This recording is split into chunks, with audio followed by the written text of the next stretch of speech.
a Greymane or Genji, I think you need that Hanzo if he's open. So basically, it will be the fight to grab onto that Hanzo. And Problem secondly, is when you take Greymane in that last draft first, you give Genji Uther, which is like the strongest Genji of all time. I know a lot of Korean teams don't think so, because they're like, well, I can just first pick Genji and then they'll pick Uther against me, but I'm fine because Genji's broken. No, Genji Uther is broken, and that is the problem, and that's a fact, right? Is that win rate for that combo is off the charts, and you give it to an incredible player on the side of Ballistix, give him a divine shield, and you're going to be sorry about it. Now, they banned the Tracer this time, but this could lead to a very similar situation last time.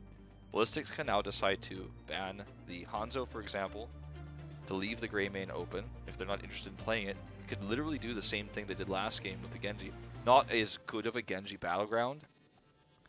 So they're looking to ban the Greymane. And now, I think Miracle they need to take the Hanzo. You give Genji Uther, which is unfortunate. You can take Uther here. But I don't think that Miracle is going to think about the game in that way. That's not normally how they think. They don't think about the game in terms of hero pairings and combos. They think about comfort picks. Like, I would not even be slightly surprised if they did something crazy like locked in first pick Garrosh here. It would not be meta, and it would be a little bit absurd, but they could theoretically do it and kind of respond afterwards. very possible. I don't like banning if you have first pick, I don't like banning a super high priority hero like Tracer, because you always lend yourself into getting trapped by the Uther Genji if you go the other way, and if you can't take either Uther or Genji and make it look smart. I think if they had a plan of grabbing Hanzo, I think that's the reason why maybe they were banning Tracer. I think just as a throwaway ban, but instead they're gonna grab onto Genji. But what happens now? I have a feeling we might see the Uther locked in with the Hanzo. You know, I mean, I joked about how fast they were gonna lock it in last time. Almost looks like Moggy's like typing some BM in the chat after this one. Uh-oh, and how did I know? I do not know. Genji's what, like 1-11 or 1-12 against Uther in Korea? I don't know. It's a pretty small win rate.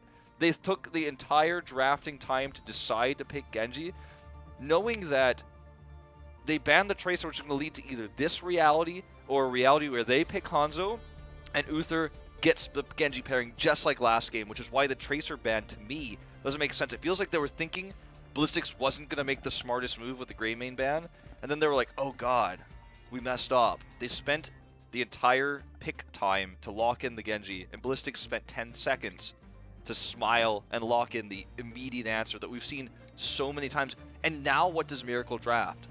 There are no answers. There are no correct choices here. There is only drafting on the fly and hoping for really a thought or some sort of new nuanced strategy. I think this one they will be just going back to their normal, like the Li Ming Genji along with possibly Garrosh with Tyrael maybe next to it. So they're gonna go around here and bring that Nubarak to get that Uther in Cocoon and lock him in there and provide that silence right after for Genji to pick up multiple kills. That's what you're looking for. And as a Miracle, they usually put on another mage along with Genji, not just a Genji. Sometimes Jaina, oftentimes on this map, Li Ming, where Gunja's skill shots are pretty good. I think this one they will be going back to their normal one. I think you can just ban Li Ming here, and then you're going to be pretty happy about whatever happens next. And Li Ming and bring ETC, which is the perfect pair with Uther also. Yeah. Like, I think you're right on the money. Li Ming is definitely their go-to in this situation. Although, again, remember, it's flex that we're seeing. Jaina's a more common pick in terms of meta picks in Korea, and is, again, Gunza's highest win rate hero at 50%. 2-2. But will be banned away. Yeah, even Jaina's fine. I think they realize that they're not going to switch any more heroes in Game 3, as we have a lot more standard picks from Genji and Nubarak. Still might be just Gunja playing that on Nubarak. We don't know yet. I think we have to look at the solo lane, and if they end up picking a mage, I think they will be going to that old role. maybe they want to stick with what they have tonight. I just feel like this comp has been... People have tried to break the rules of the Shimada bans with bans like the Tracer or the Abathur in the past, and I think we've kind of figured out that it just simply doesn't work because they Hanzo Uther you, and then you're stuck with this useless Genji, and I feel like this Genji is going to do very little. We've seen players like Relic almost pull it off, where I'm like, damn, that was close. Like, you almost did this without, like, you did it with a Rhaegar, and you still almost won every team fight, but we're not there yet, right? Like, people just aren't that good at Genji yet. He needs that support, and it limits what he can do.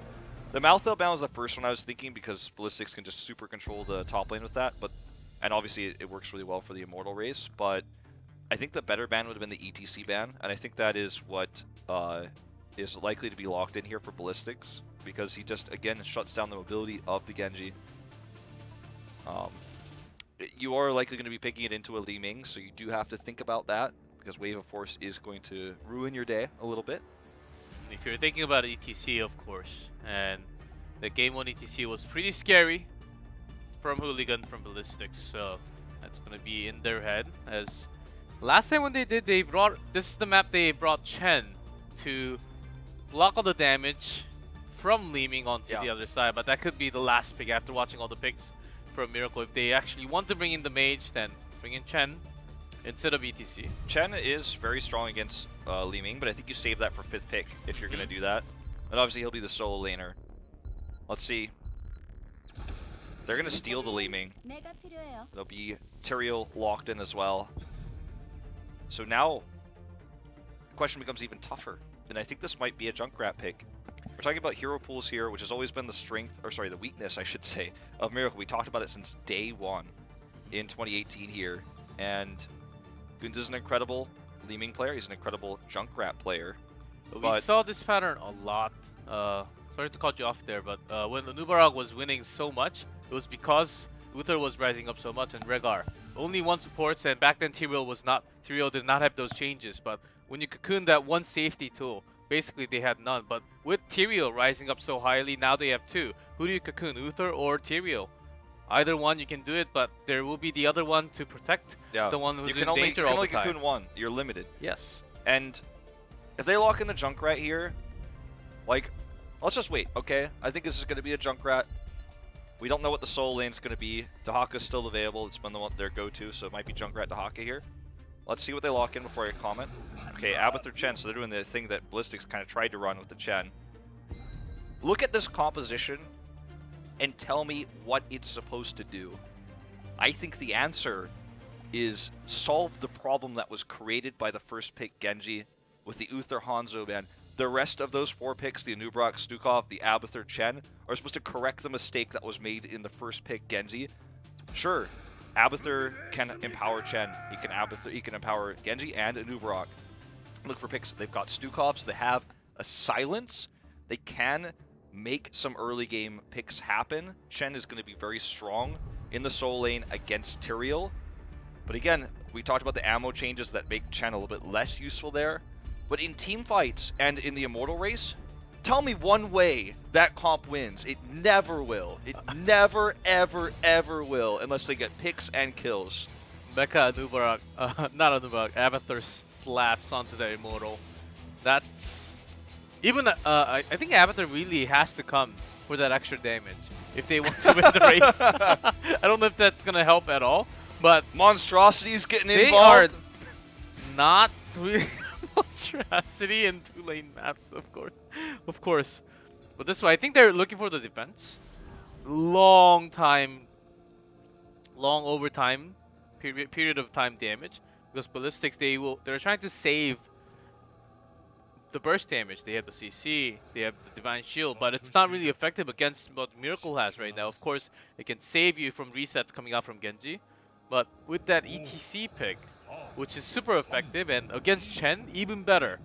And I think Hooligan was laughing, smiling at the end, just picking ETC, says, oh, this is my chance to destroy Chen now. Like, the Malthael ban makes more sense now too, when you think about it, because Malthael would have been great in this situation against the Chen and the Abathur, etc. It is going to be Judy on Genji, so I guess this is a position swap. So to go full circle on this, if they've just simply decided he's the DPS player now and Goons is the tank, then that probably means they think tank is more high skill cap than DPS right now, which I don't know if I agree with. But they also have just decided it's a role swap, so, you know, if they're going to go all in with it, I guess I don't mind it as much. Let's see, this is their day one with the swap. But Chen Avatar top lane is going to destroy Ethereal, even though you can kind of soak. Yeah, I mean, you do not have the best wave clear. That's going to be painful if you stay in that lane. he has the Locust as well, so I mean, even it's not huge, but it is significant in terms of what he can do. Jungle's just going to have to time his shields correctly. Great symbiote here to save Judy. In fact, with the silence, they nearly made that a counter kill. The early game is being dominated down here in the 4v3 lane, and that's a problem because Abathur can help you get early game picks sometimes, otherwise he's very weak in the early game. We know that about Abathur. It's just one of the standard things we accept to be true about Abathur pre-10. But well, it is going to be rotation tough. Down. They really need to make this into a kill. There's silence. A silence. Nicely done, Maki. There Goes you go. down. That's what you got to do. So far, so good for Miracle. I actually think the execution has been pretty good. Nice engage by Gunza there. As Ballistix, they have to win they will be winning the wave clear all the time, and that's exactly when you go for the kill, trying to have that delayed as much as possible. Because Miracle, when you look at Miracle, Not sure what happened here, but I heard a gleaming reset sounds, and that was a dead Genji before our eyes. Yeah, go on, continue. So I was saying, they don't have any wave clear. Genji wave clear? No. Anubra wave clear? A little bit. Stukov silence wave clear? That takes a long time. Avatar? Of course not. And Chen, I think they have the wave clear, but not going to be in the same lane. And on the other side, all they need is a single shot from Hanzo, the scatter arrow. Does as much as 3 men from Miracle for Uther, wave clear, in terms of wave clear there. What if Uther got Burning Rage so that would solve all their problems? No. Nah. Not gonna happen. It's not even on the right team, I don't even know what I'm saying. Alright. Hooligan gets stunned here, will escape. He doesn't even I was like trying to look for wave clear, then I was looking at all the heroes and I'm like, well yeah, Uther. Wait, no, that's Uther at 4. Too late. I mean, they don't have the greatest wave clear. It is going to be Konzo going with the scatter arrow build. Okay, so they need to dive, basically. This type of comp used to be called dive. We don't really call it that anymore. We don't really talk about it that much anymore in Korea. Obviously, outside of Korea, we see like NA's carrying comp, stuff like that. But they basically need to get picks and get kills in here. That's what they're trying to do. They're using the comp correctly. They've got the Abathur symbiote to come and add the extra damage. They have these nests to stop rotations, but they're losing the longer fight. And so now, because they didn't get any picks, they're in trouble. As soon as this fight's over, Ballistix is going to go try to race. They did retreat pretty well, actually. Ballistix hasn't gotten any picks yet. Jaehyun's very low. Looks like he will be the first to fall finally here. And now Ballistix should proudly march to the Red Immortal to obtain their prize. They have Li Ming and Hanzo, so just poking this down is super easy. Okay, Gunza's looking for a playmaking potential here. Misses, unfortunately, another slide, but SC, will he get out? Gets the shield from Tyrael, but I don't think he lives through this. Judy gets that dash reset. Gonna be a trade, it looks like. H82 coming in here. Bit of a crazy game with this Chen. Hooligan getting all that armor from Uther. H82 is going to have to back off. They win halftime. And H82, I think he lives through this. Yeah, Stukov's healing is pretty good once he kicks that bio kill switch. This kind of looks like my quick match games for a second. Yeah. For the last minute. Well, I mean, at least like Miracle got a healer. Like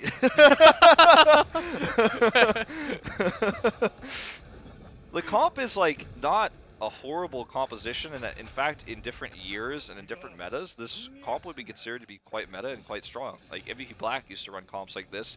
So did Denial Esports back in 2016.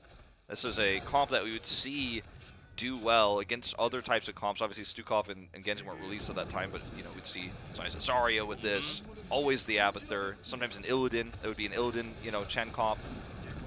But it doesn't work in today's meta as well, as you guys can see. Ballistix is going to win this first Immortal. And this is a comp that Miracle's running that will come online post-10. It's going to be a while before they get there now that they've lost this first Immortal. It's going to take some time, and here goes Hooligan, dives in for a second, getting that peel so that Immortal can do max amount of damage. They are trying to take this fort down at least. I think they should easily be able to get the fort. It's already basically dead before the Immortal's going to go down. Abathur's body soaking bot while still providing some symbiotes here. I mean, a little bit, as much as he can to mitigate this damage, but this is even going to swing on the keep wall. Abathur goes back to the fort as Ballistix rotates down to clear that wave. Ballistix about 4 waves away from level 10, plus obviously the tick of experience here. And, you know, Miracle just kind of has to... I think they have to try to fight for this neutral camp. Their comp is so good at that. This is really similar, actually, to the Zarya comp we saw in Dragonshire in terms of camp control pre-10. Like, they're very good at it, but they hesitate, and they get nothing for it.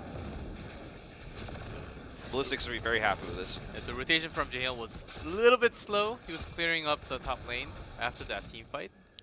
Because they need that big silence. That's their tool. Yeah. Look at how horrible Miracle's comp is at clearing this camp. Controlling the camp, the capture zone of the bird camp, that's what they're good at. With all the CC they have and the super tankiness that Chen's going to provide. But clearing this is a nightmare. And it's just too risky even for Jaehyun to properly put down his silence, his lurking arm, or he'll get picked. He doesn't have that range to get in there. The best poke they have is probably Impale from Manubara. Yeah, I mean, Judy's throwing out some shurikens, but look at how this one camp just gets a fort. And they're just like, oh yeah, come at me. Oh, you have no poke, you have no wave clear. Fort's dead. So now 10's up for Ballistix right before the Immortal phase. Gonna win halftime, and it looks like they want to even fight for this camp. This is the first time Ballistix can realistically do so, because they do have Sank. Only pre-10 could Miracle really bully them. Yep, they're 10. There's nothing else, and holding on to that Divine Storm possibly, because Genji will be diving in most likely. And you don't even need that. If you drop the Sanctification along with the Moshpit, you don't even need that Divine Shield on ETC. And after watching this, seems like Hanzo will be... Divine Storm locked in! Alright. So good against this comp. Can interrupt Chen's ability to drink brew. He doesn't have his Storm, Earth, and Fire yet. It's going to be up in just a second. If he goes for Keg, I don't even know what to believe anymore about the world. It was Storm, Earth, and Fire yesterday, right? Yes. Okay, just making sure. He's holding it, but okay, thank God. No wonder in Keg. Keg has been used last time for Ballistix too, because the other side was pretty divey, so it was to counter the dive coming in. Yeah, same as the way Divine Storm's being used here, essentially. Shuriken Mastery is complete. That's some extra damage. That's going to be helpful, actually, in terms of the next race, if Miracle survives long enough to see it. Well, let's see. This full shielded, well, not anymore full, but still, we'll go reach into the wall, go to the key directly. Abathur has been pushing a little bit, but still needs a lot of time to soak in that extra bit of EXP. It's not a, it's not a Locust build, so.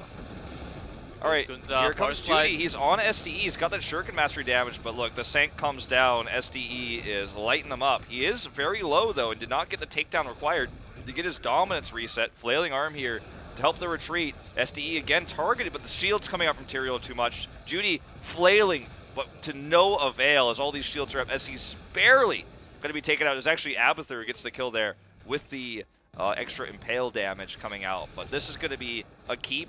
And potentially game. Jaehyun's caught here now. There's the solo mosh. Jaehyun's going to dance till he dies. Just like the true Cinderella story if you actually read the Grimm's version, not the Disney version. This is not the Disney version of HGC, as Ballistix is not going to give them a second, not a chance to come back.